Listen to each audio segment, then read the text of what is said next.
Magandang araw mga kagabay. Ngayon po December 4, 2023, araw po ng Lunes.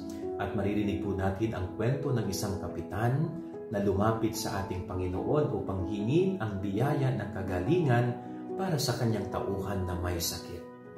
No, alam po ninyo, kung tutuusin itong kapitan na ito dahil nga mataas ang kanyang posisyon sa lipunan, kumbaga, dapat hindi siya nakikiusap, kundi siya yung pinakikiusapan.